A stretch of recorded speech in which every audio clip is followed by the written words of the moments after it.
नमस्कार। सीटेट की तैयारी कर रहे हैं तो दो नाम तो बार बार सामने आते होंगे, एनसीएफ 2025 और एनईपी 2020। चलिए, आज इन्हीं दो महत्वपूर्ण शिक्षा नीतियों की उलझन को सुलझाते हैं और सीधे उन पॉइंट्स पर फोकस करते हैं जो एग्जाम में नंबर दिलाते हैं। एनसीएफ के करीब 180 पेज और एनईपी के 60 पेज, मतलब कुल मिलाकर 240 पन्नों के सरकारी दस्तावेज। अब जो लोग तैयारी कर रहे हैं वे जानते हैं कि इतना सब कुछ पढ़ना तो भाई लगभग नामुमकिन है।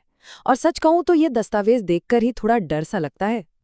लेकिन अच्छी बात यह है कि सीटेट पूरा दस्तावेज नहीं पूछता, वो तो बस इसका निचोड़ यानी सार जानना चाहता है। तो हमारा मिशन भी यही है, इन भारी भरकम फाइलों से वो मक्खन निकालना जिससे परीक्षा में सीधे सवाल बनते हैं। चलिए तो फिर शुरू करते हैं। सबसे पहले बात करते हैं एनसीईएफ 2005 की। अब इसे समझने के लिए कोई किताबी परिभाषा नहीं, बल्कि एक दिलचस्प कहानी का इस्तेमाल करते हैं। सोचिए कि एनसीएफ 2005 एक बहुत ही समझदार दादी माँ की तरह है। जी हाँ, बिल्कुल, एक ऐसी दादी माँ जो चाहती थी कि भाई शिक्षा के ये जो पुराने घिसे पिटे तरीके हैं ना, इनको बदला जाए।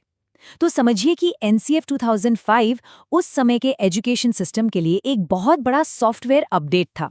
इसका एक ही मकसद था, क्लासरूम के अंदर का जो माहौल है और जो पढ़ाने के तरीके हैं उनको एकदम नया बना देना।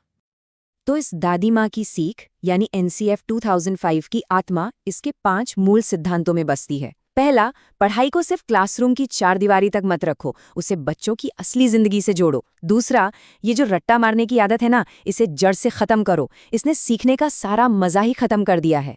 तीसरा, ये मानो कि ज्ञान सिर्फ किताबों में नहीं है, अनुभवों में भी है। चौथा, एग्जाम्स को डर का दूसरा नाम मत बनाओ, उन्हें सीखने की प्रक्रिया का एक हिस्सा बनाओ जो फ्लेक्सिबल हो। और हाँ, पांचवा और सबसे जरूरी, एक ऐसा क्लासरूम बनाओ जहां हर बच्चे की आवाज सुनी जाए, जहां वो खुलकर सवाल पूछ सके, क्योंकि याद रखिए, बच्चा जब सवाल पूछता है ना, तभी वो सच में सीखता है।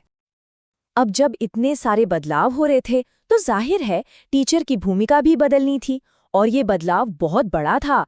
टीचर अब कोई कमांडर नहीं रहा जो बस हुक्म चलाए। एनसीएफ 2005 ने कहा कि टीचर अब एक सुगमकर्ता है। तो ये सुगमकर्ता या फैसिलिटेटर शब्द है क्या? देखिए, ये सीटेट परीक्षा के लिए बहुत बहुत जरूरी शब्द है, इसको गांठ बांध लीजिए। सुगमकर्ता मतलब जो सीखने की प्रक्रिया को सुगम बनाए, आसान बनाए। वो एक गाइड है जो बच्चों को सिर्फ जानकारी नहीं देता, बल्कि उन्हें खुद सोचने के लिए उकसाता है, प्रोत्साहित करता है। तो मेन बात क्या हुई कि शिक्षक अब ज्ञान देने वाला नहीं, बल्कि ज्ञान बनाने में मदद करने वाला है। ठीक है, तो एनसीएफ ने क्लासरूम का सॉफ्टवेयर तो अपडेट कर दिया, बढ़िया। लेकिन जो मेन ढांचा था, वो 10+2 वाला सिस्टम, वो तो वैसा का वैसा ही रहा। अब उस ढांचे को बदलने का काम हुआ पूरे 15 साल बाद एनईपी 2020 के साथ।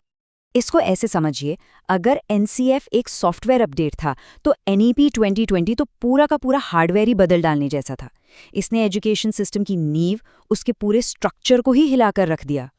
और ये बदलाव आया एक जादुई फॉर्मूले के साथ, 5+3+3+4। चलिए इसे एक मकान बनाने के उदाहरण से समझते हैं, बहुत आसान हो जाएगा। पहला 5 है फाउंडेशन स्टेज, ये है मकान की नींव। यहाँ 3 से 8 साल के बच्चे होंगे और पढ़ाई होगी सिर्फ खेल खेल में, कोई एग्जाम नहीं। अगला 3 है प्रेपरेटरी स्टेज, यानी मकान की पहली मंजिल। ये है क्लास 3 से 5, जहाँ सबसे ज्यादा जोर मातृभाषा में पढ़ाने पर है। उसके बाद का 3 है मिडिल स्टेज, क्लास 6 से 8। ये है दूसरी मंजिल, जहाँ बच्चों को कोडिंग जैसे वोकेशनल स्किल से मिलवाया जाएगा। और आखिर में आता है 4, यानी सेकेंडरी स्टेज। ये है मकान की छत, क्लास 9 से 12। और यहीं पर हुआ है सबसे क्रांतिकारी बदलाव। ये क्रांतिकारी बदलाव क्या था? देखिए, पहले क्या होता था, बच्चों को साइंस, आर्ट्स या कॉमर्स में से कुछ एक चुनना पड़ता था, है ना? एक दीवार थी सबके बीच। एनईपी ने इस दीवार को ही गिरा दिया।